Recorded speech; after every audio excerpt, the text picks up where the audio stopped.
Baik, saudara sekalian, kita akan sama-sama hari ini masuk di dalam eksposisi kitab Filemon, di mana kitab Filemon adalah kitab yang paling pendek, khususnya di saat kita melihat dari setiap surat-surat Paulus, ini merupakan surat yang paling pendek, dan kita mau belajar dari surat Paulus yang paling pendek ini, bagaimana kita belajar menjadi seorang pelayan Tuhan, di mana kita belajar bagaimana pelayan Tuhan yang penuh kasih, yang penuh pengampunan, dan yang penuh jiwa melayani di dalam kasih Tuhan. Dan kiranya kita melalui eksposisi ini kita didewasakan lebih untuk memiliki sumber kasih yang bersumberkan dari Tuhan, dan sungguh-sungguh sumber kasih itu hadir di dalam pelayanan kita. Jangan sampai kita menjadi orang-orang yang banyak belajar, kita memahami doktrin, kita memahami begitu banyak pengajaran, dan kita memiliki begitu banyak pengetahuan, tapi kita kehilangan akan kasih.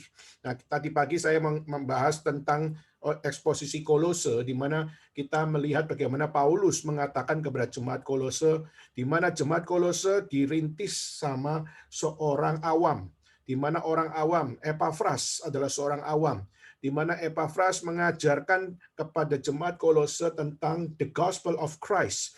Tetapi kita tahu seorang awam yang masih terbatas, dan seorang awam yang masih belum memiliki kelimpahan firman, di mana mereka masih di dalam respon Injil yang diberitakan oleh para rasul, dan mereka mempelajari di dalam keterbatasan waktu dan sebagainya, tapi mereka punya kehausan untuk memberitakan Injil. Dan kita melihat jemaat Kolose diberintis oleh Epafras, dan kita melihat dari jemaat Kolose di situ mereka menerima serangan. Mereka terima serangan dari orang-orang Yahudi, mereka terima serangan dari orang-orang Yunani, mereka terima serangan dari orang-orang Romawi. Meskipun demikian, jemaat Kolose menerima surat dari Paulus, dan waktu jemaat Kolose menerima surat dari Paulus, Paulus mengajak untuk jemaat Kolose untuk keep on the track. Untuk apa?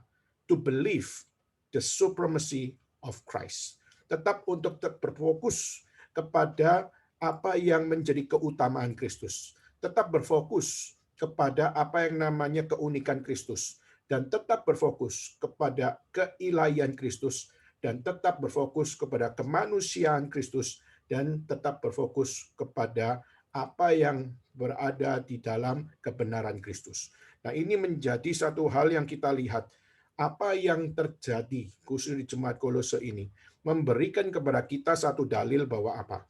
Bahwa di dalam setiap pelayanan kadang-kadang kita belum memiliki akan satu fasilitas, kita belum memiliki satu kekuatan iman yang limpah, kita masih punya keterbatasan yang ada. Tapi kita melihat dalam kitab suci bagaimana Tuhan tetap senantiasa mengajak mereka untuk melihat bahwa doktrin mungkin belum kuat, mungkin pengetahuan masih terlalu dangkal, tetapi bukan berarti engkau tidak punya cinta kasih Tuhan. Maka itulah kenapa jemaat Kolose menerima akan satu nasihat dari Paulus, yaitu apa? Tetaplah engkau fokus kepada Kristus, di mana Kristus menyatakan kasih Allah kepada orang berdosa, dan kasih Allah bukan hanya sekedar memberikan kepada kita akan satu pengampunan, tapi kasih Kristus memberikan hidup yang baru, dan kasih Kristus memberikan bukan sekedar hidup yang baru, tapi memberikan damai sejahtera dari Tuhan. Nah, ini menjadi satu hal pegangan bagi kita semua. Kita kalau belum punya doktrin yang solid, maka teruslah belajar. Kalau kita belum punya pengetahuan yang limpah dalam firman, teruslah belajar. Tetapi tetaplah untuk kita melihat yang harus ada selalu adalah cinta kasih Allah di dalam setiap kita sebagai orang percaya. Nah, hari ini kita mau belajar dari satu kitab, yaitu kitab Filemon. Dan saya ajak kita sama-sama membaca di dalam pasal pertama, dan kita akan membaca ayat pertama sampai ayat yang ke-25. Ya. Tapi meskipun kita membaca dari ayat 1 sampai ayat 25, tetapi kita akan membahasnya di dalam beberapa kali. Jadi ini bukan satu kali kita bahas, tetapi kita akan membaginya di dalam 3 kali. Ya, jadi saya harap kita melalui ayat 1 sampai ayat 25 paling tidak kita tahu akan apa yang menjadi konteks besarnya khusus dari pembahasan yang kita akan bahas. Oke, sudah, mari kita sama-sama membuka di dalam Filemon pasal yang pertama. Dalam Filemon pasal yang pertama, mari kita baca ayat 1 sampai ayat 25 dan kita sama-sama baca bersama-sama. Filemon 1 ayat 1 sampai 25. Mari kita mulai. Dari Paulus, seorang hukuman karena Kristus Yesus, dan dari Timotius, saudara kita, kepada Filemon yang kekasih teman sekerja kami, dan kepada Apfia, saudara perempuan kita, dan kepada Akipus, teman seperjuangan kita, dan kepada jemaat di rumahmu. Kasih karunia dan damai sejahtera dari Allah Bapa kita, dan dari Tuhan Yesus Kristus menyertai kamu. Aku mengucap syukur kepada Allahku setiap kali aku mengingat kamu dengan doaku, karena aku mendengar tentang kasih-Mu kepada semua orang kudus dan tentang iman-Mu kepada Tuhan Yesus. Dan aku berdoa agar persekutuan-Mu di dalam iman turut mengerjakan pengetahuan yang baik di antara kita untuk Kristus. Dari kasih-Mu sudah kuperoleh kegembiraan besar dan kekuatan, sebab hati orang-orang kudus telah Kau hiburkan, saudaraku. Karena itu sekalipun di dalam Kristus aku mempunyai kebebasan penuh untuk memerintahkan kepadamu apa yang harus engkau lakukan. Tapi mengingat kasih-Mu itu, lebih baik aku memintanya daripadamu. Aku Paulus, yang sudah menjadi tua, lagi pula sekarang dipenjarakan karena Kristus Yesus, mengajukan permintaan kepadamu mengenai anakku yang kudapat selagi aku dalam penjara, yakni Onesimus. Dahulu memang dia tidak berguna bagimu, tapi sekarang sangat berguna bagimu bahkan maupun bagiku.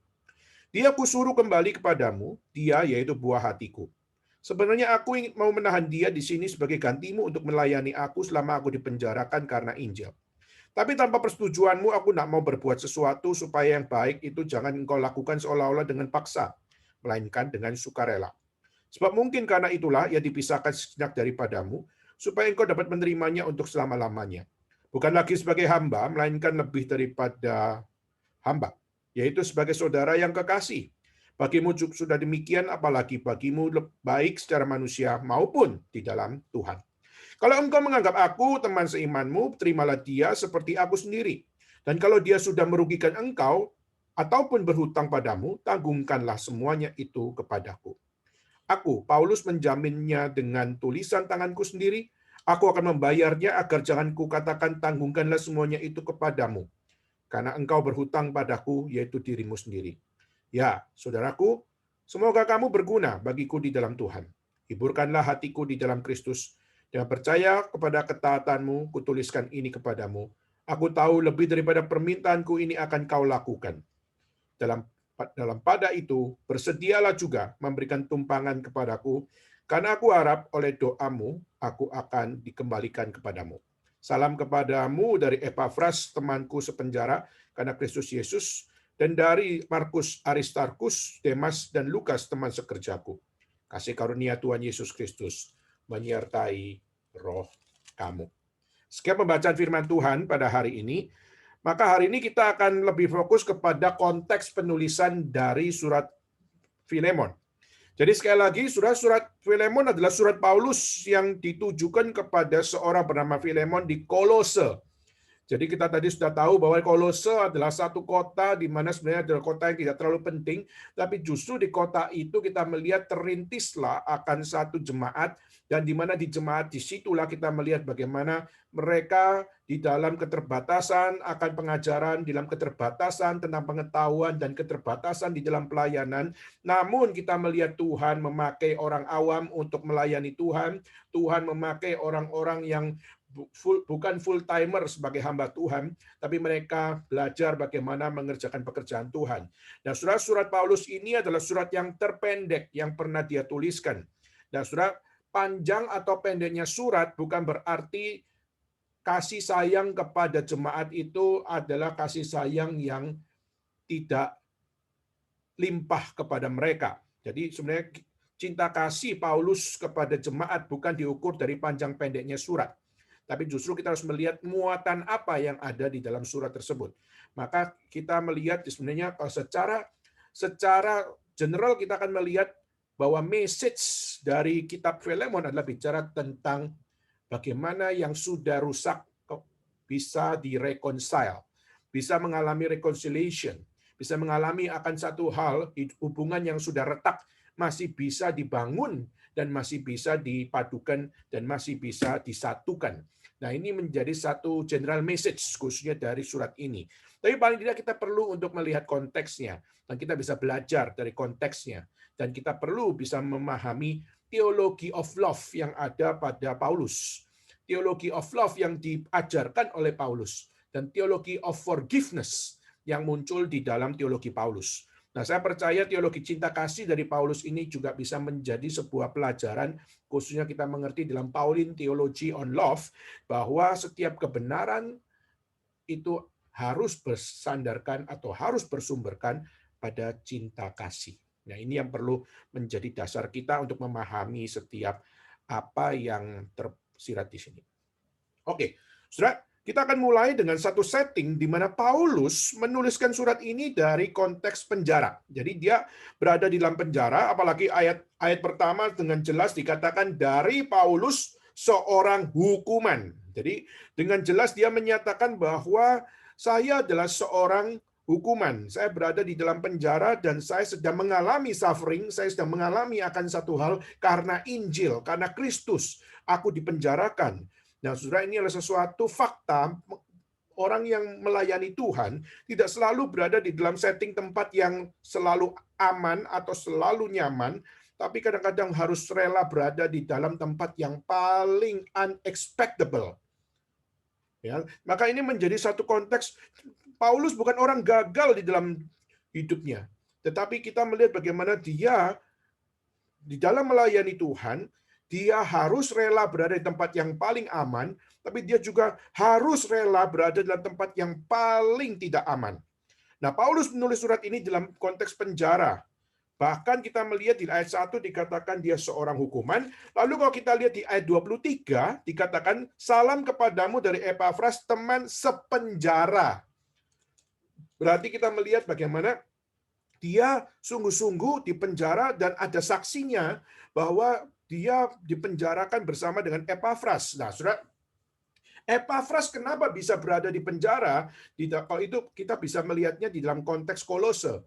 Kenapa, Saudara? Karena Kolose kita melihat yang merintis adalah Epafras.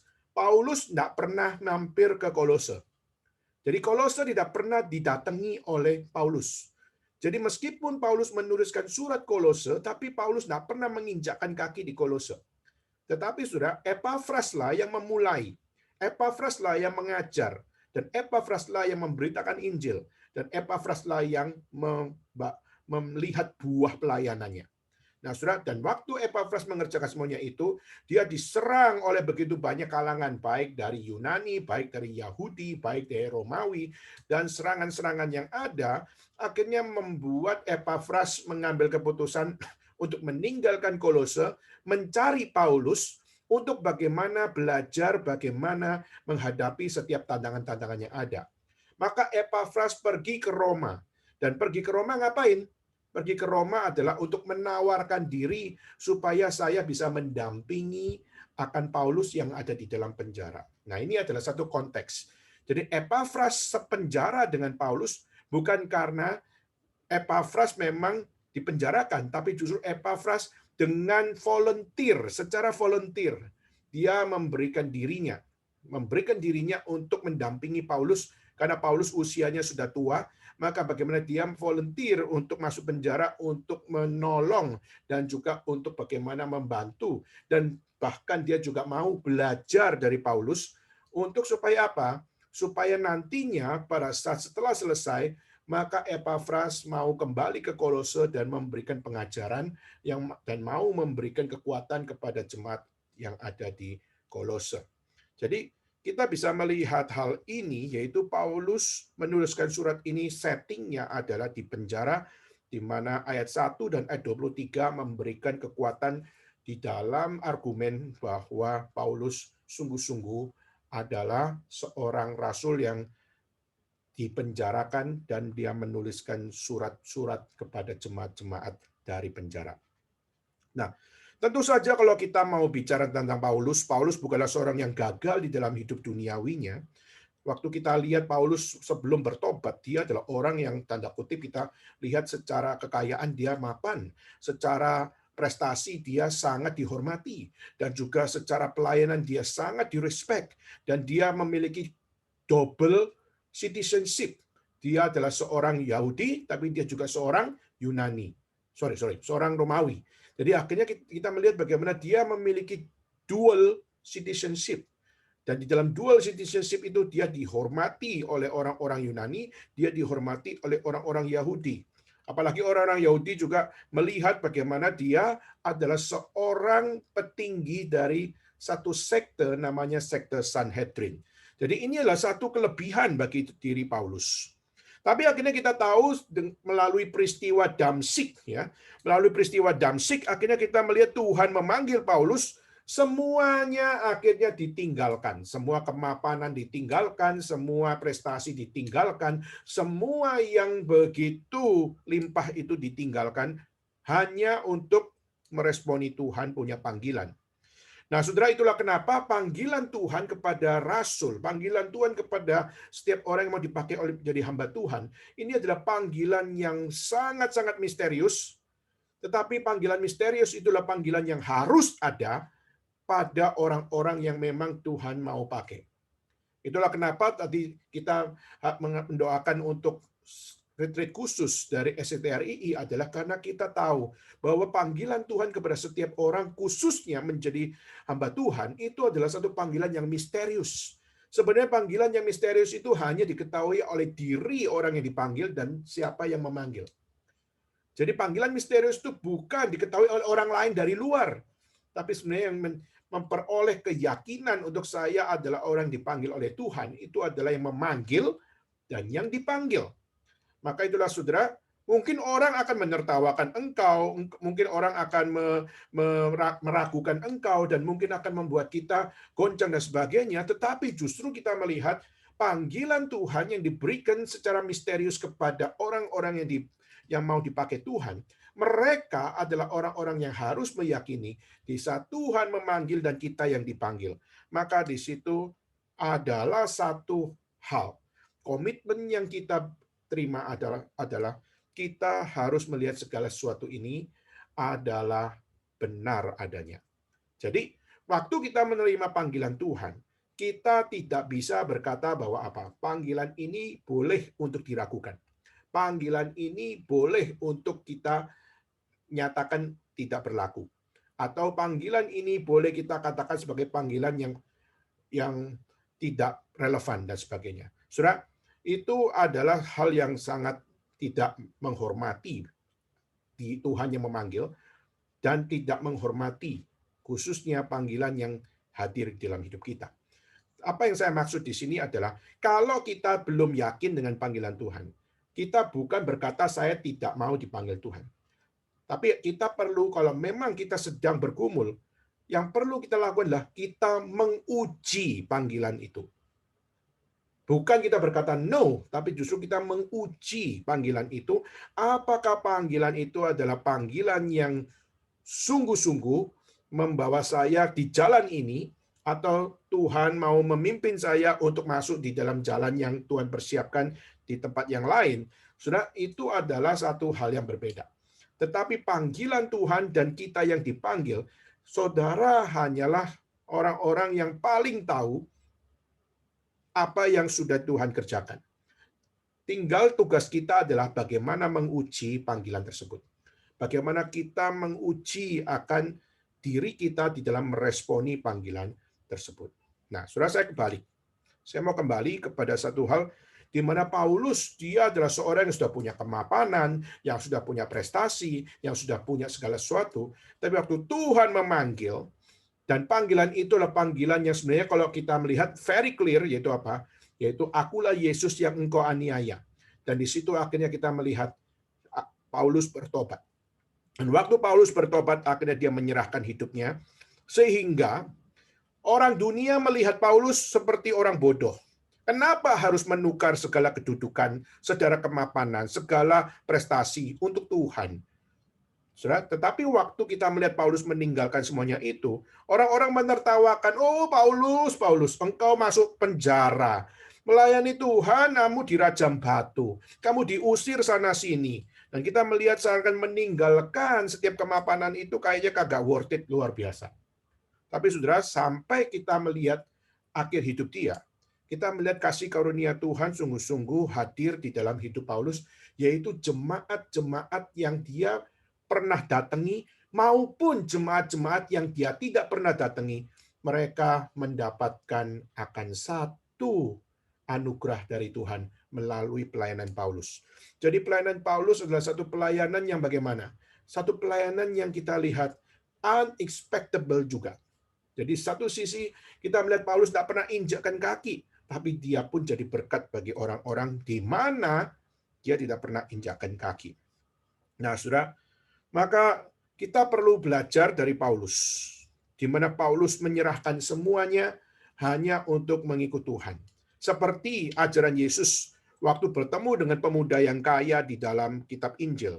Dikatakan, tinggalkan semua kekayaanmu dan ikutlah aku. Jualah lebih tepatnya. Jualah semua hartamu dan ikutlah aku. Nah, saudara, tapi akhirnya dikatakan pemuda itu sudah kaya, dia sudah religius, bahkan dia sudah mengikuti semua apa yang diajarkan oleh kitab suci, tapi akhirnya di dalam kitab suci pun dicatat bahwa apa? Justru akhirnya dia meninggalkan Tuhan demi hartanya yang banyak itu. Jadi saudara, kita melihat apa yang dilakukan oleh Paulus very sinkron dengan the gospel of Christ. Jadi apa yang dihidupi oleh Paulus sangat-sangat sinkron dengan apa yang diajarkan oleh Kristus. Dan bahkan aplikasi hidup yang dilakukan oleh Paulus very sinkron dengan apa yang dituntut oleh Kristus. Nah, sekarang saya kembali. Waktu surat Paulus ini ditulis, ditujukan kepada siapa? Kepada Filemon. Nah, Filemon adalah rekan kerja Paulus. Lalu ada muncul namanya Apfia. Apfia itu siapa? Apfia adalah istri dari Filemon. Lalu ada nama lagi namanya Arkipus. Siapa itu Arkipus? Arkipus adalah anak dari Filemon dan juga anak dari Apfia. Nah, jadi kalau kita bisa katakan, sebenarnya surat ini adalah surat yang bersifat personal. Jadi surat ini sebenarnya ditujukan hanya kepada keluarga Filemon. Dan juga ditujukan kepada jemaat yang dilayani oleh Filemon. Ya. Jadi kalau berarti kita bisa lihat house church, gereja bawah tanah, gereja rumah, itu eksis di dalam konteks Filemon. Di mana di rumah Filemon, disitulah ada persekutuan. Ya ini mungkin kita sudah punya gambaran seperti Deborah atau seperti Henry, kita sudah punya konsep tentang apa namanya pelayanan di rumah seperti kita lihat di Beijing atau di Xiamen, kita ibadah di apartemen dan sebagainya. Nah ini juga menjadi satu setting yang pernah ada khususnya di dalam konteks yang ada di Kolose, yaitu mereka melayani di rumah, mereka bergereja di rumah, mereka menjalankan pelayanan di rumah. Dan setting mereka semua adalah di dalam konteks house church. Nah, di dalam konteks surat yang bersifat personal ini, satu personal letter yang kita bisa lihat bagaimana surat ini membicarakan tentang satu hal, yaitu membicarakan tentang sebuah request. Surat ini berisikan satu permintaan. Permintaan dari seorang rasul, yaitu Paulus, kepada Filemon, untuk apa, saudara? Untuk menerima satu saudara namanya Onesimus. Nah, Onesimus dikatakan adalah seorang yang kau harus terima sebagai saudara. Saudara, kalau kita katakan ya, ini surat kan personal letter ya. Kenapa sih kita mesti jadikan ini jadi firman Tuhan? Ini kan cuma istilahnya kayak kalau zaman sekarang tuh kayak email ya. Saya email sama Henry ya, atau saya email sama Deborah, atau saya email dengan Melina, saya email dengan Jasmine, saya email dengan Wilson, saya email dengan yang lain-lainnya. Sudah, mungkin kalau kita bisa katakan ini seperti email saja. Dan kenapa email harus dijadikan sebuah surat yang berharga luar biasa, bahkan sampai dikatakan ini adalah the word of God. Surat sampai dikanonisasikan lalu akhirnya dijadikan kitab suci, sebagian dari kitab suci, terlalu sakral kelihatannya. Surat yang begitu personal. Tetapi kenapa harus dicatat dan kenapa harus dibaca, kenapa harus diperdengarkan, kenapa harus diperdengungkan? Dan kenapa perlu untuk diketahui oleh semua jemaat, apalagi juga untuk jemaat di zaman abad 21 ini, kenapa kita mesti tahu, kita mesti belajar, kenapa kita mesti dapat mengadopsi apa yang ada pada message di balik surat tersebut. Sebenarnya kalau kita melihat sebenarnya kita perlu belajar khusus dari surat ini bagaimana Paulus menekankan the core of Christianity. Jadi sebenarnya Paulus mau mengajarkan kepada jemaat, khususnya jemaat di zaman itu maupun jemaat sekarang, dan juga mengajarkan kepada Filemon juga, adalah bagaimana kita perlu memiliki aplikasi di balik setiap apa yang menjadi iman sebagai orang percaya. Jadi kita bicara tentang kasih Allah, tapi pertanyaannya bagaimana kasih Allah itu menjadi sebuah aplikasi di dalam pelayanan, di dalam pekerjaan Tuhan, maupun juga di dalam setiap apa yang menjadi kehidupan orang-orang percaya. Saudara, maka inilah yang menjadi pelajaran bagi kita, saudara, yaitu bagaimana kita punya cinta kasih di dalam pelayanan. Di dalam pelayanan kita pasti memiliki begitu banyak akan plus and minus. Apalagi kalau kita melihat jemaat Kolose. Saudara tahu jemaat Kolose, jemaat itu bukan dari satu background. Jadi kalau misalnya saudara punya persekutuan kita kadang-kadang adalah persekutuan yang berbeda-beda macam. Apalagi kalau kita melihat di zaman Kolose, jemaat tersebut berbeda konteks. Ada orang Yunani, ada orang Yahudi, ada orang Romawi. Jadi orang Kristen tetapi orang Kristen Yahudi, yaitu orang Kristen yang sudah punya akan namanya perjanjian lama. Dan mereka sudah baca perjanjian lama. Dan akhirnya mereka melihat kekristenan adalah penggenapan dari apa yang ada pada iman Yahudi. Tapi saudara, kalau kita bisa katakan, orang Yahudi kalau menjadi Kristen berarti dia sudah melihat penggenapan apa yang ada pada perjanjian lama. Tapi pertanyaannya, apakah masih ada hal-hal yang perlu dikoreksi pada diri orang-orang Yahudi? Jawabannya ada. Kenapa? Karena orang-orang Yahudi seringkali menganggap bahwa kami adalah bangsa yang terpilih. Seringkali mengatakan bahwa kami adalah kaum pilihan Tuhan, dan kami sudah bersunat, maka kami pasti masuk surga, maka menjadi Kristen bukan masalah, karena kami sudah disunat. Nah, kalau orang di luar Yahudi, kalau engkau mau menerima keselamatan di dalam Kristus, maka kamu harusnya belajar dari kami. Kenapa? Karena kami lebih tahu apa yang namanya perjanjian lama, kami tahu apa yang namanya nubuat perjanjian lama, dan kami juga tahu apa yang menjadi akan satu hal, yaitu di balik perjanjian lama ada penggenapan yang akan terjadi di dalam Mesias. Dan Kristus adalah Mesias. Nah, sekarang pertanyaannya adalah spirit kaum pilihan Tuhan. Spirit akan bangsa pilihan Tuhan. Ini apakah sudah menjadi sesuatu yang dibukakan kepada orang-orang non-Yahudi, atau mereka memiliki akan humility, memiliki akan namanya satu hal dia belajar untuk memiliki kerendahan hati, menerima orang-orang non-Jewish atau non-believer untuk bisa menjadi orang yang sama di mata Tuhan.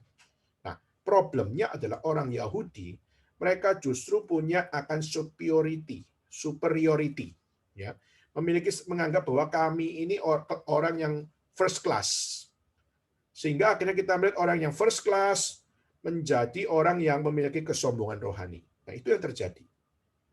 Dan akhirnya karena kesombongan rohani itu, yang muncul yaitu ada satu hal, yaitu adalah mereka mengutamakan sunat menjadi satu reason bagaimana mau mendapatkan keselamatan. Terima Yesus, yes. Tapi selain terima Yesus, kamu juga harus disunat. Nah, ini adalah satu plus and minus yang kita lihat ada pada orang-orang Yahudi. Akhirnya menjadi superiority, akhirnya menjadi orang-orang yang sombong, akhirnya secara rohani menganggap orang yang lain tidak memiliki privilege yang sama dengan mereka dan sebagainya. Dan akhirnya kita melihat arogansi rohani menjadi satu modal yang sangat-sangat melekat pada orang Yahudi. Dan itu sudah ada di dalam sejarah Israel. Sejarah Israel, kenapa kita melihat dia bersungut-sungut? Kenapa kita bisa melihat sejarah Israel bebal hatinya? Kenapa berani melawan Tuhan? Itu semua adalah karena bangsa ini dikasih Tuhan, tapi bangsa ini arogan. Dan kita bisa melihat sampai pada detik ini, kita melihat Israel, khususnya di zaman kontemporer ini pun, kita masih melihat spirit of arrogancy masih ada pada Israel di zaman sekarang. Nah, sudah kita nggak ngomong itu, tapi paling tidak kita melihat inilah yang menjadi pergumulan. Kedua adalah orang-orang Greka, adalah orang-orang Yunani. Ya, orang Yunani adalah orang-orang yang nggak punya konsep perjanjian lama. Jadi mereka benar-benar from zero, benar-benar di dalam pengetahuan mereka tentang Kristus, pengetahuan dia tentang perjanjian lama, pengetahuan dia perjanjian baru, pengetahuan dia tentang apa yang namanya penggenapan janji keselamatan, itu sangat-sangat dangkal. Maka dibandingkan dengan orang-orang Yahudi lebih tahu sejarahnya daripada orang-orang Yunani. Nah, yang menjadi problem adalah orang-orang Yunani adalah orang-orang yang selama ini hidupnya berdasarkan mitologi. Mereka hidup dengan konsep dewa-dewi. Mereka punya konsep ada berdasarkan akan apa yang namanya mitos. Dan mereka hidup di dalam konsep mitos, mereka hidup di dalam konsep dewa-dewi, tapi akhirnya mereka melihat bagaimana Kristus adalah dewa yang melampaui segala dewa. Nah, selama ini mereka punya kepercayaan bahwa dewa dari segala dewa itu adalah Zeus. Jadi mereka percaya Zeus adalah the god of the gods. Tapi akhirnya kenapa mereka banyak bisa bertobat dan menerima Kristus? Karena mereka melihat Yesus Kristus melampaui setiap apa yang diajarkan oleh para tokoh-tokoh di dalam mitologi tersebut. Kenapa? Karena tokoh-tokoh di dalam mitologi tersebut, mereka meskipun dewa, meskipun dewi, tapi mereka mengajarkan bukan moralitas, tapi mereka justru mengajarkan namanya imoralitas. Justru kita melihat seperti Zeus, dia bisa meniduri manusia, dia bisa jalan-jalan ke dunia dan akhirnya lihat cewek cantik langsung meniduri dan akhirnya tanda kutip sebenarnya bukan meniduri, memperkosa. Dan itu menjadi sesuatu yang kita lihat dewa loh. Dewa melakukan hal seperti itu. Dan akhirnya kita juga melihat bagaimana kejahatan ada pada dewa-dewi, di mana dewa bisa melawan sesama dewanya. Dewi bisa menghancurkan akan dewa. Dan akhirnya kita melihat cerita tentang mitologi, bicara tentang peperangan. Ya. Akhirnya yang terjadi adalah warlords di situ. Nah, akhirnya kita melihat segala sesuatu menjadi immoral. Nah, saudara, kalau kita mau kembali melihat orang-orang Greka itu sangat muak dengan mitologi. Di satu sisi mereka menyembah dewa, mereka menyembah kuil, tapi satu sisi yang lain mereka punya kemuakan terhadap mitologi. Kenapa? Karena mitologi ini nggak cocok sama realitanya. Kalau saya percaya kepada dewa, dewa seharusnya mengajarkan sesuatu yang bersifat moralitas. Tetapi justru dewa mengajarkan sesuatu yang bersifat imoralitas. Maka itulah kenapa kita melihat Yunani kuno awal-awalnya lebih banyak bicara tentang mitologi, tetapi akhirnya dalam perkembangan zaman, Yunani kuno lebih terkenalnya adalah filsafat. Kenapa? Karena orang-orang Yunani sudah muak dengan mitologi karena ajaran-ajaran yang diajarkan mitologi adalah ajaran-ajaran yang immoral. Maka itulah kenapa kita melihat Sokrates. Sokrates masih percaya dewa. Tapi kita melihat dari Plato, Aristoteles, dan dari Aristoteles kita melihat sudah tidak ada lagi kepercayaan kepada mitologi. Mereka muak dengan mitologi, sehingga akhirnya dari Aristoteles ke bawah, sampai kepada zaman sekarang, kita melihat banyak dari mereka tidak mengkaitkan diri, khususnya orang Yunani ya, tidak mengkaitkan diri dengan apa yang namanya mitologi. Kenapa? Mereka muak dengan imoralitas yang ada pada mitologi. Tapi pertanyaannya, kok bisa ada orang Kristen Yunani ya? Kenapa mereka bisa jadi Kristen? Nah, saudara, beberapa komentator mengatakan bahwa kenapa bisa menjadi Kristen adalah karena mereka belum tentu benar. Ya, ini motivasi belum tentu benar ya. Khususnya orang Yunani bisa jadi Kristen itu belum tentu benar, tapi ada satu hal yang mereka lihat yaitu apa? Waktu Paulus mengatakan, kamu tidak tahu di batu ini ada satu batu yang mengatakan kepada Tuhan yang tidak kau kenal namanya. Dan Paulus mengatakan, aku mengenal nama itu. Dan aku mengenal nama dari batu yang ditujukan kepada dewa yang tidak kau kenal namanya. Maka Paulus mengatakan, aku kenal namanya. Dan dari situlah mereka akhirnya menyatakan, wah, here comes the new Lord, here comes the new God. Dan akhirnya tuh Paulus berani mengatakan, ini adalah the one and only God over your gods. Dan itulah yang menjadi satu hal, akhirnya banyak orang-orang Yunani, akhirnya mereka bertobat dan akhirnya mereka menerima Yesus sebagai Tuhan. Tapi pertanyaannya adalah, apakah mereka menerima Yesus sebagai Tuhan sungguh-sungguh the one and only God, atau menerima Tuhan Yesus sebagai one among them. Them di situ adalah gods yang lain.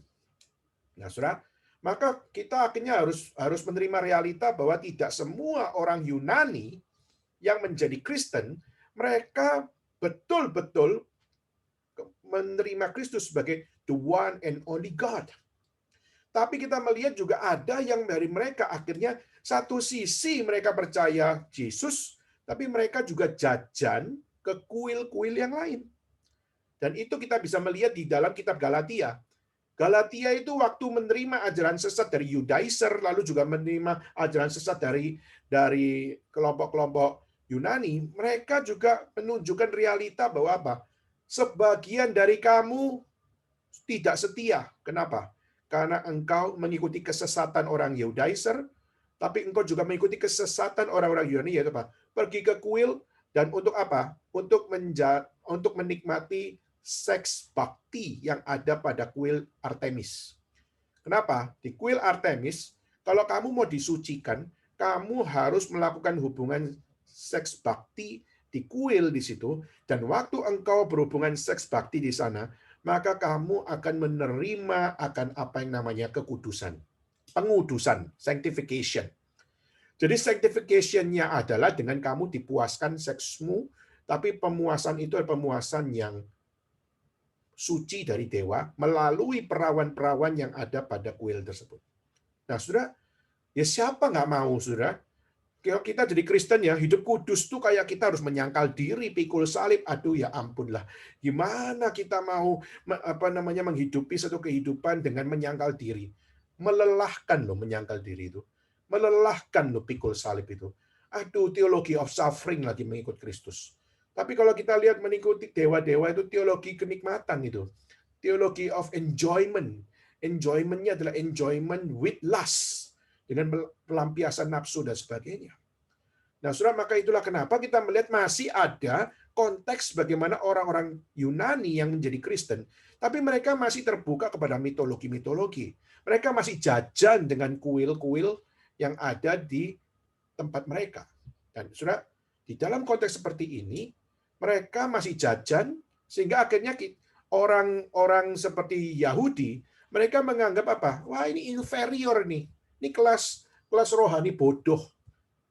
Ini kelas rohani kompromis dan sebagainya.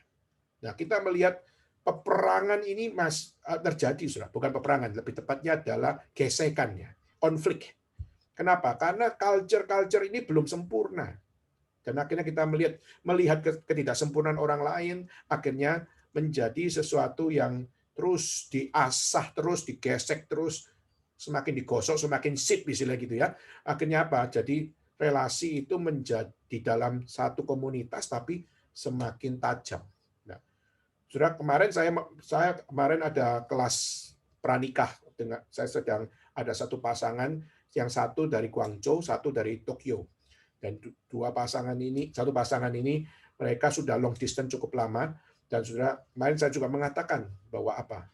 Bahwa kita sebagai orang percaya, kita harus untuk melihat bagaimana di dalam hidup kita tidak boleh melihat di dalam satu komunitas ini, gesekan-gesekan ini menjadi satu gesekan yang tidak didamaikan.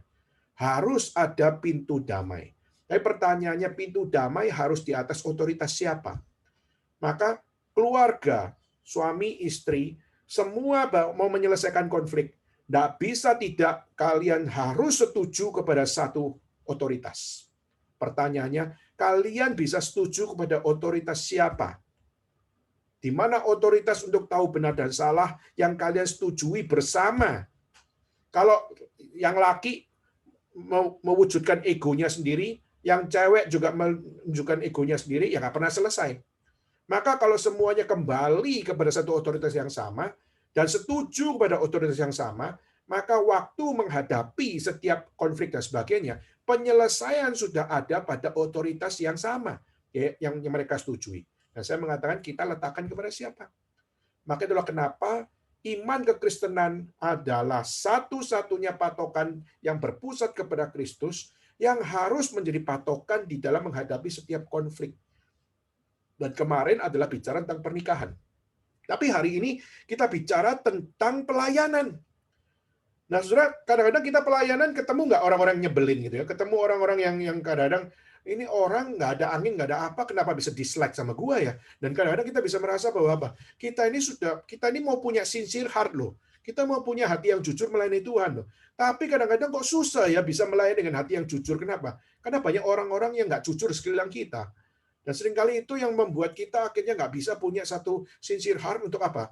Untuk melayani Tuhan. Kenapa? Karena seringkali dikecewakan dan dikecewakan. Nah, seringkali itu yang menjadi sebuah konteks yang kita sangat-sangat terluka dan akhirnya kita merasa seakan-akan ya pelayanan ini nggak bisa membuat kita memiliki kasih. Kenapa? Karena ulah-ulah dari orang-orang seperti itu. Oke, itu kedua. Ketiga yaitu kita melihat orang-orang Romawi. Nah, orang-orang Romawi kenapa mereka nggak bisa terima? Khususnya kita melihat banyak orang-orang Romawi itu mereka sangat berpusat kepada kaisar. Jadi bagi mereka itu kaisar itu adalah segala-galanya. Dan mereka kenapa bisa bertobat kepada Kristus? Karena mereka justru melihat bagaimana kaisar-kaisar yang ada di dalam sejarah Romawi adalah kaisar-kaisar gila. Saya pernah bahas beberapa waktu yang lalu ya, bagaimana kita melihat kegilaan-kegilaan para kaisar. Dan waktu mereka melihat kegilaan para kaisar ini, mereka belajar bahwa apa? Kaisar is not always right. Kaisar was not always right. Maka disitulah kita melihat sejarah dari kaisar dan akhirnya mereka tahu kekurangan kaisar, mereka tahu hal yang bobrok pada kaisar, maka mereka muak dengan kaisar. Dan di dalam kemuakan mereka melihat kaisar yang kita bisa lihat banyak dari mereka adalah orang-orang yang abnormal. Tetapi akhirnya kita bisa belajar melihat dari kerusakan moral mereka, akhirnya kita melihat orang percaya pada Yesus. Kenapa? Yesus mengajarkan kepada orang-orang Romawi untuk apa? Untuk percaya kepada Kristus dan dengan kasih engkau biarlah tetap mengampuni orang yang mencelakakan engkau. Maka kita melihat dalam sejarah Romawi, orang-orang Kristen adalah orang-orang yang paling menderita. Tapi di balik setiap penderitaan orang Kristen, kita melihat banyak orang-orang Romawi bertobat dan menerima Yesus sebagai juru selamat. Nah, tapi saya juga pernah bahas bahwa apa? Contohnya adalah Konstantin, Raja Konstantin, the King of Konstantin, di mana Raja Konstantin bertobat, mengatakan aku adalah orang Kristen dan aku membawa bangsa Romawi untuk menjadi negara Kristen. Tapi saudara, akhirnya kita melihat catatan sejarah mengatakan bahwa apa? Rupanya itu tidak dengan sincere heart. Kenapa? Rupanya Konstantin membangun Konstantinopel itu semua adalah di atas dasar di mana dia melakukan akan segala sesuatunya adalah untuk apa? Mengambil hati orang Kristen. Kedua, meskipun dia sangat appreciate dengan orang Kristen, tapi diketahui bahwa dia membuka diri kepada dewa matahari, dia membuka diri kepada simbol-simbol dari paganisme, dan masih disembah oleh Konstantin. Nah, ini sesuatu yang kita lihat ini seorang kaisar tapi yang memiliki spirit of tolerance terhadap ajaran-ajaran yang bertentangan dengan Kristen. Nah, rupanya Konstantinopel meskipun menjadikan Kristen sebagai negara agama resmi dari Romawi, tapi itu adalah sebuah penipuan. Itu adalah sebuah hal tidak dengan sincere heart. Itulah kenapa saya percaya kenapa Konstantinopel akhirnya dihancurkan oleh Ottoman. Akhirnya kita melihat bagaimana kenapa justru Konstantinopel dihancurkan, di mana Hagia Sophia itu sebenarnya adalah yang membangun Konstantinopel. Di mana kita melihat banyak gedung-gedung yang luar biasa itu yang membangun adalah Konstantin. Tapi akhirnya Konstantin pun adalah yang mempermalukan Tuhan. Kenapa? Dengan kesaksian hidupnya yang kagak benar. Nah, ini jadi contoh. Kadang-kadang kita punya society yang mirip orang Yahudi. Mungkin kita punya teman-teman pelayanan yang kayak orang Romawi. Lalu kita mungkin punya akan satu hal di mana kita pelayanan bersama, tapi semangat pelayanan teman kita atau semangat kita jangan-jangan seperti orang Yunani. Sehingga akhirnya kita melihat masih ada sisa-sisa ini yang akhirnya membuat pelayanan kita konflik, membuat akan kita tidak bisa menikmati cinta kasih. Kenapa? Masih ada sisa-sisa dari setiap apa yang menjadi spirit of rebellion dari kita sebagai orang berdosa dan sebagainya. Dan apalagi dengan background Yahudi, Yunani, maupun dari Romawi. Nah, saudara, saya percaya tidak gampang, khususnya jemaat Kolose menjadi satu jemaat yang bertumbuh. Apalagi tidak ada hamba Tuhan di situ. Tapi kita melihat Epafras meskipun dia cuma orang awam, tapi dia mengambil resiko besar untuk tetap merintis gereja dan memberitakan Injil. Kenapa? Karena saya percaya Epafras percaya bahwa Tuhan Yesus tidak mungkin akan meninggalkan mereka yang terbatas tersebut. Tuhan Yesus tetap akan mengasihi orang yang terbatas tersebut, dan meskipun di dalam kehidupan mereka belum bisa dengan sempurna menghidupinya, tapi kesempurnaan ada di tangan Kristus. Maka saya percaya bahwa pelayanan yang dikerjakan khususnya di konteks Kolose, kita percaya bahwa meskipun demikian kebenaran belum sempurna, tapi semua tetap harus berpusat kepada Kristus. Nah, oke, saya sekarang mau masuk lagi ke dalam surat di dalam Filemon. Nah, maka di situ tadi saya sudah mengatakan bahwa surat ini ditulis dari Paulus di penjara kepada Filemon yang ada di Kolose. Di mana Kolose, di mana tempat pelayanan dari seorang bernama Filemon, disuruh menerima seorang yang bernama Onesimus. Nah, siapakah Onesimus ini? Nah, saudara, Onesimus sebenarnya adalah budak dari Filemon. Jadi, Onesimus ini bukan orang baru bagi Filemon. Kenapa? Rupanya Filemon itu orang yang memiliki gelar master, istilahnya. Dia adalah master, Onesimus adalah slave. Nah, yang satu master, yang satu slave. Nah, saudara tahu di zaman dahulu, orang yang memiliki budak itu adalah orang bukan sekedar kaya, tapi adalah orang yang punya otoritas mutlak atas budaknya. Jadi kalau misalnya dia suruh budaknya untuk apa? Tari bugil, maka dia harus ikut. Misalnya kamu harus tari ular, kamu harus tari ular. Misalnya tari kodok, mesti tari kodok, misalnya gitu. Jadi harus mengikuti setiap apa yang dimau oleh masternya. Kenapa? Karena dia memegang otoritas dari atas segala sesuatu. Nah, biasanya khususnya kita melihat di dalam konteks zaman dulu, setiap budak itu punya tanda. Jadi kalau zaman dulu kita melihat khususnya kalau di dalam konteks Romawi kita melihat ya, kalau budak sama master itu dibedakan melalui apa? Biasanya dilihat dari kupingnya. Biasanya kalau kita melihat di kuping sini ada lubang gitu ya, dibikin satu lubang di mana dibolongin gitu kupingnya. Nah, itu adalah tanda bagaimana kamu adalah budak. Jadi kalau kita melihat tanda budak itu adalah tanda yang nggak bisa hilang. Ya, jadi kita melihat tanda budak itu adalah tanda yang nggak bisa hilang. Dan selama-lamanya orang akan tahu, meskipun kamu sudah bukan budak lagi, tapi mereka pernah menjadi budak. Dan orang akan tahu dari tanda tersebut. Nah, hari ini kita lihat zaman sekarang abad 21 ini banyak pemuda-pemuda yang suka bolongin ini ya, bolongin telinga ya. Bolongin telinga bukan tindik seperti perempuan pakai apa? Anting-anting, tapi dilubangi seperti satu koin gitu dilubangi di kuping gitu ya. Nah, sekarang kita lihat banyak orang-orang pangker itu mereka pakai dengan kuping dibolongin gitu gede, lalu dipasang plastik hitam-hitam gitu dengan harapan keren dan sebagainya. Padahal itu tanda budak. Gitu ya. Nah, ini orang kalau baca sejarah akan tahu, wah ini lu nggak tahu sejarah itu budak itu. Itu jangan-jangan budak siapa? Budak dosa atau budak apa ya, yang kita nggak tahu. Nggak perlu early judgment juga. Tapi paling tidak kita tahu bahwa zaman dulu setiap budak itu punya tanda, dan tanda itu selama-lamanya melekat di situ. Nah, Onesimus ini adalah budaknya dari Filemon yang sebenarnya tidak peduli sudah dibebaskan atau nggak dibebaskan, tanda budak itu nggak akan pernah lepas. Nah, di dalam sejarah Onesimus kita melihat dia adalah budak dari Filemon, tetapi kita melihat ada track record yang buruk.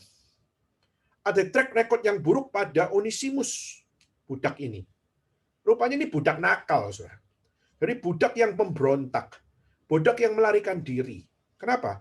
Karena Onesimus pernah mencuri barang-barang dari Filemon lalu kabur. Ya. Jadi Onesimus ini mencuri barang-barang dari Filemon lalu kabur, sampai singkat ceritanya bertemu Paulus, dan ketika akan dipenjarakan di situ, singkat ceritanya adalah kemungkinan terbesar Paulus memberitakan Injil kepada dia dan bertobat di penjara. Ada yang mengatakan sebelum masuk penjara, ada yang mengatakan di penjara. Ya, jadi tapi kita bisa melihat meskipun sebelum masuk penjara atau di dalam penjara, kita melihat yang paling pasti adalah Paulus memberitakan Injil kepada Onesimus dan bertobat Onesimus. Nah, jadi tadi saya sudah mengatakan bahwa budak dalam zaman itu adalah seumur hidup menjadi budak. Jadi ketika seseorang menjadi master dari budak itu, maka dia budak seumur hidup hanya untuk Tuhan itu. Dan kita melihat dalam konteks ini, Onesimus ketemu sama Paulus, dan Onesimus bertobat, dan Onesimus, saudara kalau tadi coba baca lagi ya, nanti saudara akan menemukan satu nuansa di mana Onesimus meminta Paulus jadi masternya dia. Jadi dia meminta Paulus, jadilah new master buat saya. Saya biarlah jadi budakmu. Jadi setelah bertobat, dia menyerahkan diri jadi budaknya Paulus. Nah, saudara, Paulus sebenarnya sangat welcome untuk bisa menerima siapa yang namanya Onesimus. Tapi Paulus menolak. Ya, kita kalau lihat ada di satu ayat dikatakan aku enggak bisa terima. Kenapa? Karena Filemon masih memiliki kuasa atas siapa namanya? Onesimus. Jadi Filemon masih punya otoritas untuk pakai siapa? Onesimus dengan otoritasnya dia. Nah, meskipun Paulus adalah gurunya dari Filemon, tapi Paulus tidak melakukan hal yang semena-mena. Paulus tetap tahu diri. Paulus tetap memiliki sopan santun, tata krama, dan Paulus tetap tahu bagaimana menempatkan diri. Nah, Filemon akhirnya diminta oleh Paulus untuk apa? Untuk menerima Onesimus bukan sebagai budak, tapi meminta Onesimus untuk bagaimana menjadi saudara. Kira-kira dari bagian ini, apa yang bisa menjadi pembelajaran bagi kita? Menurut catatan saya, yang menjadi pembelajaran bagi kita adalah satu jiwa diterima kembali oleh Tuhan, itu seperti satu jiwa diterima kembali oleh tuannya.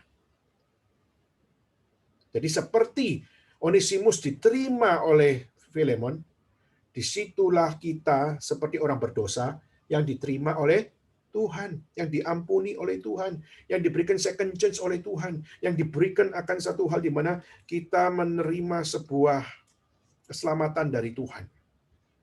Nah, inilah yang kita lihat menjadi sebuah pembelajaran yang perlu menjadi hal yang kita gumulkan.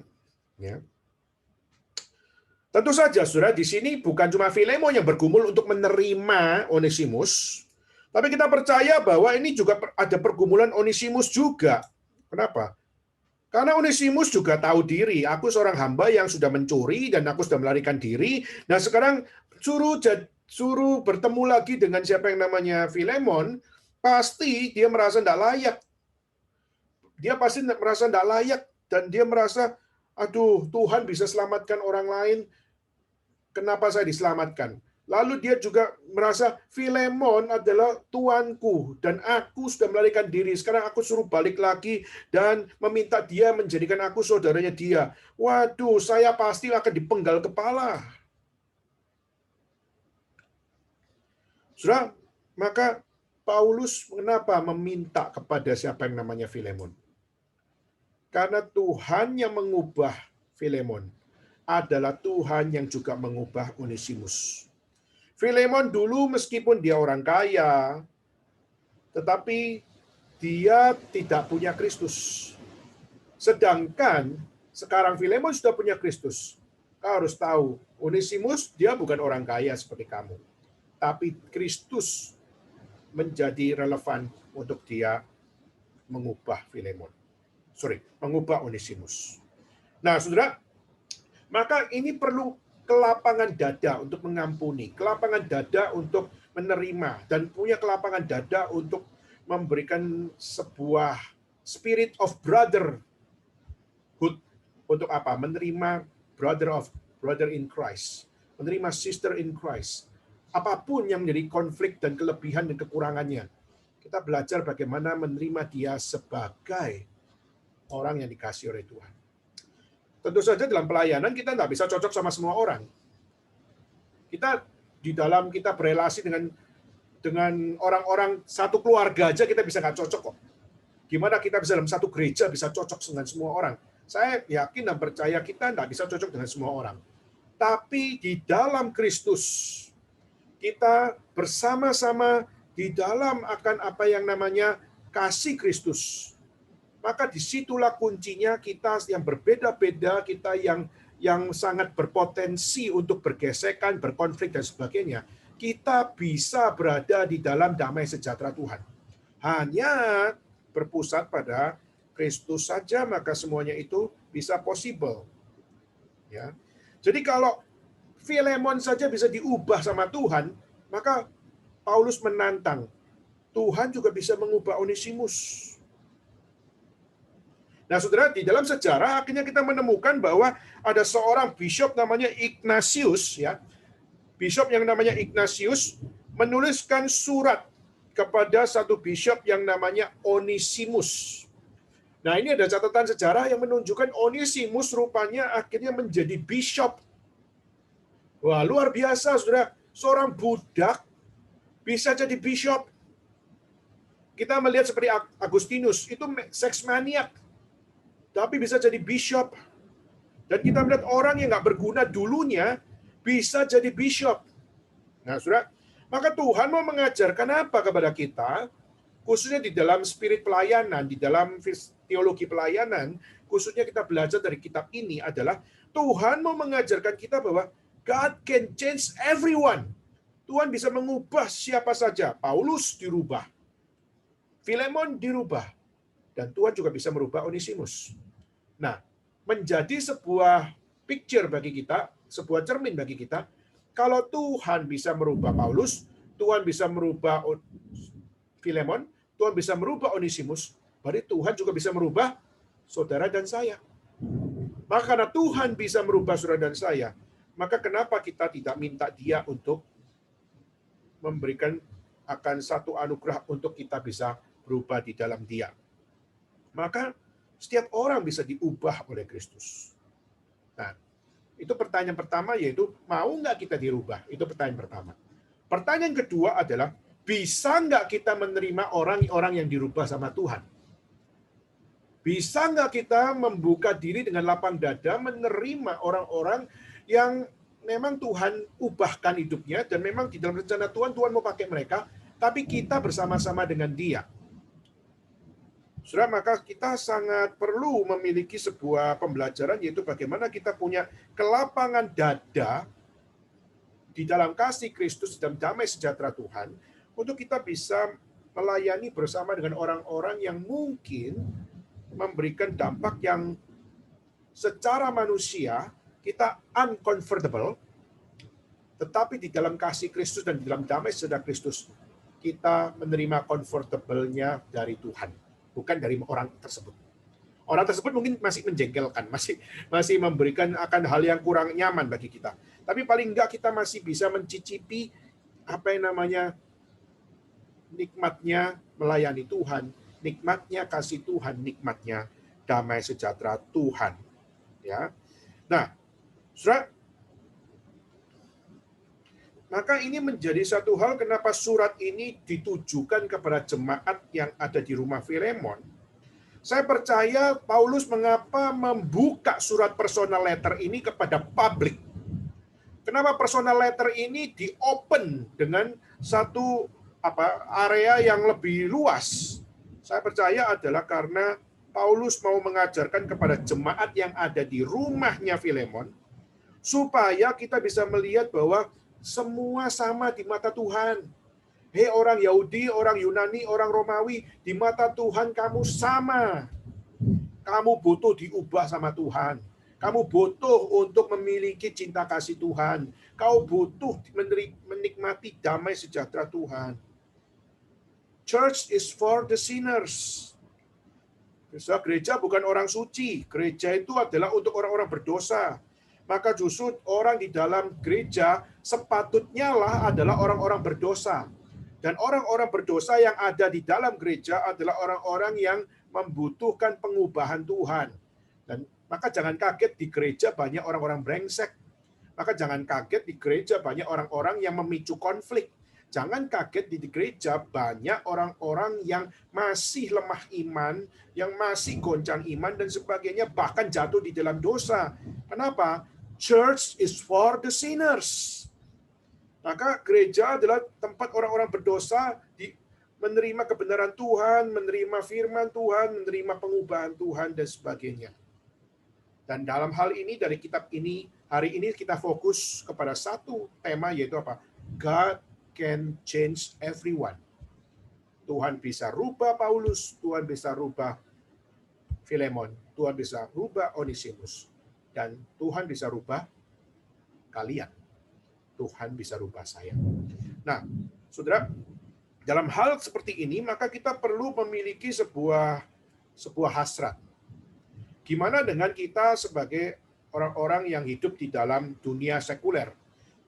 Ya, tentu saja kita juga memiliki akan tantangan ini. Ya, jadi kalian misalnya kerja di tempat yang tidak semua orang Kristen di situ. Maka di mana waktu kita kerja di tempat di mana tidak ada orang Kristen di situ atau ada orang Kristen tapi orang Kristennya kompromis, maka gimana kita bisa menjadi orang yang diubahkan oleh Tuhan untuk apa? Untuk doing something uncompromised. Yaitu dengan kita melakukan sesuatu sesuai dengan apa yang diubahkan oleh Tuhan dengan kita tidak kompromi. Dan dengan hal demikian, maka kita bisa menjadi saksi kebesaran Tuhan seperti orang-orang seperti Paulus, seperti Filemon, dan seperti Onesimus. Dan Onesimus seorang budak, tapi akhirnya dipakai Tuhan jadi bishop. Dan dia pada saat menjadi bishop, dia menjadi pengajar kebenaran. Dari budak menjadi pengajar kebenaran. Dan itu adalah secara kualitas itu sudah satu lompatan yang luar biasa. Nah, maka melalui surat personal ini, saya mengajak kalian, kita sama-sama, untuk memohon kepada Tuhan. Kalau Tuhan mau memakai Paulus, Tuhan ubahkan di dalam kasih, di dalam damai sejahtera. Tuhan bisa rubah Filemon di dalam kasih dan di dalam damai sejahtera. Onesimus diubah di dalam damai sejahtera dan di dalam kasih Tuhan. Maukah kita berkata, saya juga mau dirubah Tuhan. Saya rindu kasih-Mu juga mengubahku, supaya aku jadi orang Kristen yang bisa memiliki akan satu standar iman yang betul-betul berasal dari pengubahan Tuhan. Dan Tuhan, biarlah aku bisa cicipi damai sejahtera. Waktu saya hadapi begitu banyak perlawanan-perlawanan. Saya percaya, saudara, di tempat kerja pasti banyak perlawanan. Dan kalau kalian tidak merasakan adanya perlawanan, berarti kalian mungkin kompromi. Tapi kalau kalian tidak kompromi, kalian pasti akan melihat adanya perlawanan-perlawanan. Nah, saudara, tapi perlawanan-perlawanan itu ada. Justru bukan untuk membawa saudara uncomfortable, tapi justru di dalam perlawanan-perlawanan itu, gimana kita mencicipi comfortable life di dalam kasih dan damai sejahtera, yaitu apa? Mengikuti firman Tuhan, mengikuti di dalam ketaatan, dan mengikuti setiap apa yang Tuhan nyatakan di dalam kehidupan kita. Saudara, maka ini perlu sebuah kerendahan hati di dalam hidup kita semua. Saudara, saya pernah punya satu rekan, saudara, di mana rekan pelayanan ini adalah satu rekan yang sebenarnya mengalami begitu banyak akan satu tantangan secara pribadi. Ya. Jadi saya punya rekan pelayanan di mana dia adalah seorang yang memiliki satu hal, dia seorang mahasiswa teologi, tapi dia memiliki problem mental. Jadi dia mengalami apa yang namanya autis. Jadi ada satu bipolar disorder. Ya. Jadi dia mengalami bipolar disorder, di mana dia bisa dengar suara-suara yang di dalam pikiran dia.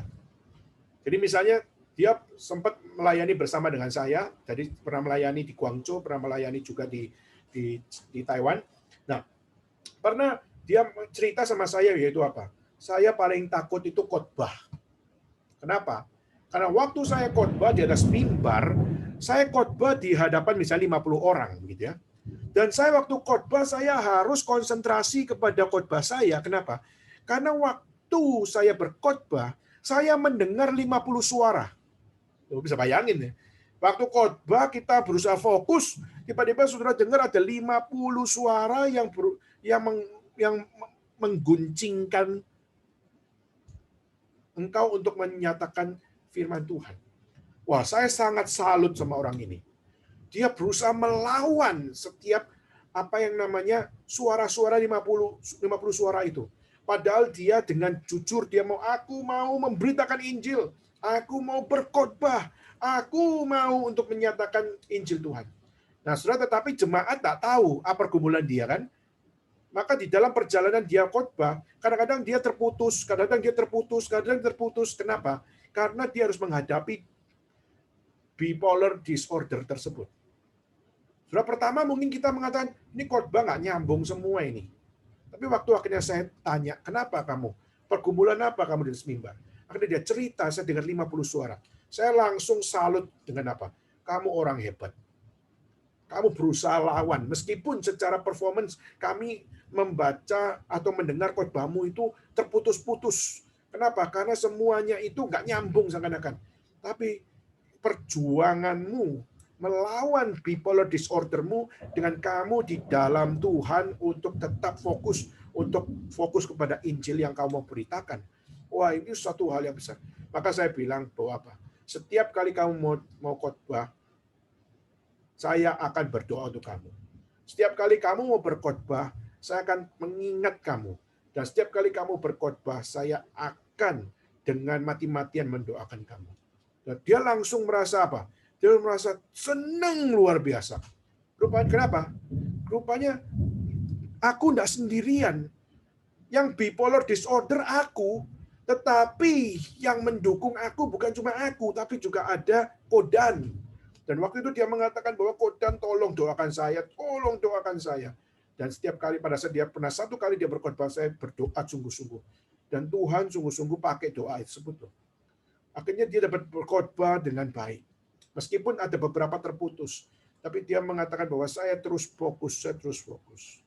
Saya bilang, kamu beruntung. Meskipun kamu dapat bipolar disorder, tapi kamu beruntung. Kenapa? Kamu punya latihan rohani yang lebih sulit daripada kami. Kami mungkin dengan lebih mudah menyampaikan firman Tuhan. Kami bisa fokus dengan pikiran kami, apa yang kami mau ngomong. Tapi engkau harus melawan setiap apa yang menjadi pembicaraan dari pikiranmu itu berusaha untuk menggoncangkan isi khotbahmu. Saya mengatakan bahwa kamu pasti dipakai Tuhan. Kenapa? Kamu belajar fokus terhadap setiap apa yang kamu perjuangkan. Nah, saudara, Di dalam kisah ini, paling tidak kita bisa melihat apa? Yang punya kelemahan, kita yang terbatas ini. Tuhan bisa ubahkan kita untuk apa? Dipakai Tuhan. Meskipun kita punya banyak keterbatasan yang ada, tapi tidak sepatutnya kita justru tidak ada kasih, tidak ada damai, bahkan tidak ada pengampunan. Maka ini perlu menjadi sebuah pembelajaran bagi saudara dan saya. Saya pun bukan orang yang sempurna, tapi kita belajar untuk bagaimana kita untuk membuka diri, khususnya kepada rekan-rekan pelayanan yang mungkin mereka begitu banyak dalam kehidupan mereka belum memiliki kesempurnaan dan atau teladan yang baik. Saudara, maka ini perlu menjadi latihan rohani bagi kita. Nah, sekarang saya ingin tanya, siapakah di antara teman-temanmu yang mungkin menjadi sesuatu yang membuat engkau tidak nyaman? Atau siapakah di antara kamu yang mungkin merasa bahwa apa? Saya selalu terganggu sama orang ini, terganggu sama orang itu. Nah, pertanyaannya, apakah engkau melihat Tuhan mengasihi mereka atau tidak? Kalau Tuhan mengasihi mereka, apakah Tuhan mau mengubah mereka atau tidak? Kalau Tuhan mau merubah mereka, siapa yang akan dipakai untuk mengampuni mereka? Siapa yang akan dipakai untuk membawa perubahan itu kepada mereka? Maybe it's you. Mungkin itu kamu. Nah, pertanyaannya, kamu mau take a part nggak? Kamu mau ambil bagian itu nggak? Dan saya percaya, dimanapun kalian berada, you can take the part. Dan tentu saja, Tuhan yang pasti akan menggerakkan kita. Dan saya harap melalui khotbah ini pun, Tuhan menggerakkan hatimu. Untuk apa? It's me, Lord. Ini aku, Tuhan. I want to take a part. To forgive. To love. To make a peace to others. Nah, saudara, kiranya pelayanan kita sama-sama, setiap pekerjaan Tuhan yang kita lakukan, semuanya bukan didasarkan dari doktrin saja, bukan dari pengetahuan saja, tapi dari cinta kasih Tuhan yang Paulus pusatkan kepada Kolose untuk apa? Untuk melihat the supremacy of Christ. Dan itulah yang patut kita junjung juga di dalam pelayanan kita. Kiranya Tuhan memberkati kita semua. Mari kita tutup sama-sama di dalam doa. Bapa dalam surga, kami sangat bersyukur kalau Tuhan masih berfirman bagi kami, mengingatkan hal-hal yang perlu kami ubah dalam hidup kami. Tuhan, kami tahu ya Tuhan, sebagai anak-anak-Mu, kami tahu dunia pelayanan begitu luas. Kami juga tahu ya Tuhan, kalau kami melihat begitu banyak tantangan-tantangan yang dihadapi khusus di era pandemik ini. Dan seringkali tantangan pandemik ini membuat kami berada di dalam sebuah keterbatasan, dan seringkali mungkin keterbatasan itulah yang membuat kami terpatah-patah di dalam kami mengikut Engkau Tuhan. Tapi kami percaya Tuhan, Engkau adalah Allah yang sanggup mengubah. Engkau yang sanggup untuk memberikan kekuatan bagi kami yang lemah. Tuhan, pakailah kami hari ini, khususnya untuk rekan-rekan kami yang hari ini ikut bersama-sama dengan kami, supaya kami yang lemah ini, Tuhan kuatkan kami. Kami yang kurang pintar dan kami yang kurang berhikmat ini, kiranya Tuhan yang tambahkan hikmat bagi kami. Kami yang kurang percaya ini, Tuhan mohon kami ditambahkan iman di dalam kami.